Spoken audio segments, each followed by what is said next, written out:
दोस्तों, अगर आप एक सर्विसमैन हैं, अगर आप हाल ही में रिटायर हुए हैं, तो आज के दिन में आपके सबसे बड़ी दिक्कतें ये है जो आपको स्पर्श को लेके बहुत परेशान होना पड़ रहा है। इसके वजह ये है जो आपको इन्फॉर्मेशन आपके पास पूरी तरह से नहीं है और आप समझ नहीं पा रहे ये हो क्या रहा है। और कुछ लोगों को तो इतना परेशानी हो रहा है जो नवंबर से उनके पेंशन भी नहीं आ रहा है लाइफ सर्टिफिकेट की वजह से।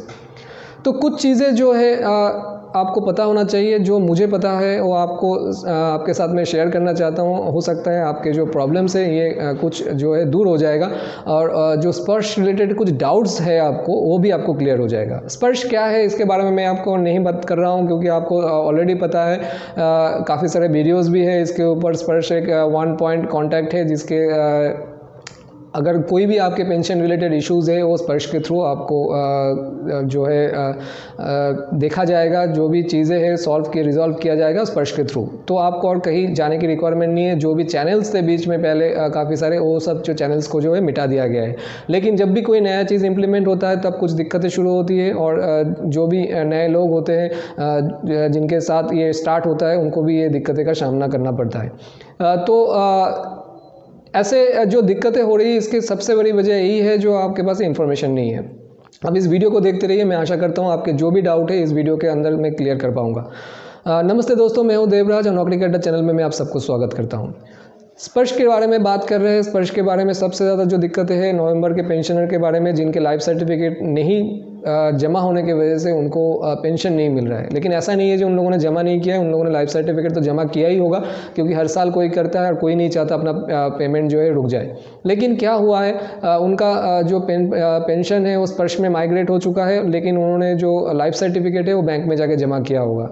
तो अब क्या करना है इस मामले में, इस जो सिचुएशन है इसमें 3 तरीके से आप लाइफ सर्टिफिकेट को दोबारा जमा कर सकते हैं। कोई प्रॉब्लम नहीं है, आपको दूसरे महीने से आपका पेंशन जो है शुरू हो जाएगा। 2 तरीका जो है वो आपके हाथ में है, एक तरीका बैंक के हाथ पे है। तो मैं तीसरे तरीके के बारे में बाद में बात करता हूँ। पहले जो आपके हाथ में है वो आप जल्दी से कर लीजिए। एक है सेम जीवन प्रमाण, जो आपका वेबसाइट है, आप उस वेबसाइट में जाके जिस तरीके से आप बायोमेट्रिक देके अपना लाइफ सर्टिफिकेट जमा कर रहे थे, बस उसमें जो पेमेंट डिसबर्सल अथॉरिटी है उसमें आप स्पर्श PCDA सेलेक्ट कीजिए। PCDA के बाद आपको स्पर्श करके एक मिल जाएगा ऑप्शन, आप स्पर्श सेलेक्ट कीजिए और बाकी पूरा प्रोसेस सेम है और कुछ नहीं करना पड़ेगा। फिर डायरेक्ट आपका जो पेंशन लाइफ सर्टिफिकेट है वो स्पर्श के पास पहुंच जाएगा। दूसरा तरीका, आपके पास लॉगिन आईडी पासवर्ड स्पर्श का जिनको भी मिल चुका है वो लॉगिन आईडी और पासवर्ड से अपना लॉगिन कर लीजिए स्पर्श पोर्टल में और उसमें जाके लाइफ सर्टिफिकेट को अपडेट कर लीजिए, आपका काम हो जाएगा इस दोनों तरीके से। तीसरा है बैंक, जो है स्पर्श ने बैंक से अपना डेटा मांगा है, लेकिन जब तक बैंक उनको नहीं देगा तब तक काम नहीं होगा। अगर दे देता है तो फिर आपको कुछ नहीं करने की रिक्वायरमेंट है, आपका पेंशन जो है वो चालू हो जाएगा। लेकिन ये तीसरी जो स्टेप है इसके बारे में आप वेट मत कीजिए, पहला 2 आपके हाथ पे वो आप कर लीजिए। नेक्स्ट है जो स्पर्श, कैसे पता लगेगा आपका माइग्रेशन हो गया है कि नहीं हो गया। तो अगर ये बात को समझने की आपकी ज़रूरत है तो आप एक जो PCDA-pension.nic.in है, आप उस वेबसाइट में जाइए। मैं लिंक नीचे दे दूंगा, आप उसको क्लिक करके भी जा सकते हैं। ये ऑफिशियल वेबसाइट है। आप उसमें जैसे ही ओपन करेंगे आपके राइट साइड में माइग्रेट टू स्पर्श करके एक ऑप्शन होगा, उस ऑप्शन में आप जाइए और उसमें जैसे ही आप क्लिक करेंगे आपको 3 ऑप्शन देखने को मिलेगा डेटा फीड करने के लिए। या तो आपका PPO नंबर जो पुराना वाला है, या आपका रेजिमेंट का नंबर, या आपका बैंक अकाउंट नंबर। कोई भी आप ऑप्शन चूज़ करेंगे, आप कैप्चा कोड फिल करेंगे, आपको नया PPO का नंबर जो है वो आपको दिखाई दे देगा। अगर कुछ भी डेटा नहीं दिखा रहा है तो इसका मतलब ये है अभी तक आपका माइग्रेशन हुआ नहीं है। आप इंतज़ार कीजिए, अभी तक बैंक के पास ही है, आपका जो भी इशू है वो बैंक के थ्रू ही रिजॉल्व होगा। अभी जिनको ये डेटा दिखाई देगा, मतलब अगर आपको PPO नंबर नया वाला स्पर्श वाला अगर दिखाई दे रहा है तो ये यूज़र आईडी आप कैसे बनाएंगे।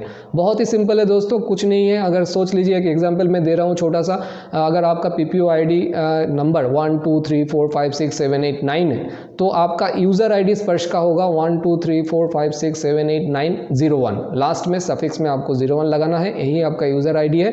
आप जैसे ही यूज़र आईडी में ये फिलअप करेंगे, आप OTP जनरेट करेंगे, आपको आपका पासवर्ड जनरेट हो जाएगा, आपका पोर्टल जो है आप लॉगिन करने के लिए आप रेडी हो जाएंगे। आप अच्छे से ध्यान से इस पासवर्ड को और आपका जो आईडी है उसको कई जगह पे रख दीजिए, क्योंकि आपके जो आगे जाके ये नया वाला जो PPO आईडी है स्पर्श वाला यही काम में आने वाला है, पुराना वाला PPO आईडी और वैलिड नहीं रहेगा। लास्ट पोर्शन है जो बहुत सारे लोगों के पास ये मैसेज आ रहा है जो आपका बैंक अकाउंट से स्पर्श में माइग्रेट हो चुका है और आप इस लिंक को क्लिक करके अपना डिटेल्स को अपडेट कीजिए। ऐसा काम दोस्तों बिल्कुल भी मत कीजिए। ऐसा कोई भी मैसेज है, इसमें फ्रॉड हो रहा है और लोगों के साथ साइबर फ्रॉड काफ़ी हो चुका है, पैसे काफ़ी लोगों ने गंवा चुके हैं। तो ऐसा काम मत कीजिए। आप जो भी काम है ऑफिशियल वेबसाइट के थ्रू ही कीजिए। ऐसा कोई भी लिंक आप क्लिक मत कीजिए जिसमें pcda-pension.nic.in ना हो। अगर ऐसा आपने कहीं भी फॉर्म फिलअप करेंगे तो आपका पैसा जाने के चांसेस 100% है। ये जो छोटी छोटी चीज़ है, इसके अलावा आपको अभी और स्पर्श के बारे में मेरे हिसाब से कुछ जानने की रिक्वायरमेंट नहीं है, क्योंकि जब भी आप लॉगिन करेंगे पूरा डिटेल्स आपको जो भी चाहिए उसमें ही आपको मिल जाएगा, तो आपको और कुछ करने की रिक्वायरमेंट नहीं पड़ेगा। तो कुछ चीज़ें हैं जो आपको समझा के बोलने वाला नहीं है, इसलिए आप दिक्कत हो रही है, इसलिए आप परेशान हो रहे और इधर उधर घूम रहे हैं। आपको कहीं भी जाने की रिक्वायरमेंट नहीं है, अपने मोबाइल से ही सारा काम हो जाएगा, किसी से भी फ़ोन करने की रिक्वायरमेंट नहीं है, बैंक में जाके भी घूमने की रिक्वायरमेंट नहीं है। अगर आपको कुछ भी दिक्कतें हो रही है तो आप कमेंट बॉक्स में कमेंट कीजिए। अगर वो मेरे जानकारी के बीच है तो मैं कोशिश करूँगा उसको आंसर देने के लिए। आशा करता हूँ आपके काफ़ी सारे डाउट जो स्पर्श के बारे में है वो क्लियर हो चुका होगा। अगर नहीं भी हुआ तो मैंने आपको बता दिया जो क्या करना है आपको। बाकी वेबसाइट में आपको सब कुछ मिल जाएगा, डिस्क्रिप्शन में मैं आपको लिंक दे दूँगा। तब तक के लिए अब जो नया इन्फॉर्मेशन अगर कुछ मिलता है तो मैं आपको शेयर करूँगा इस चैनल के थ्रू। बने रहिए चैनल के साथ। वीडियो को आखिर तक देखने के लिए धन्यवाद।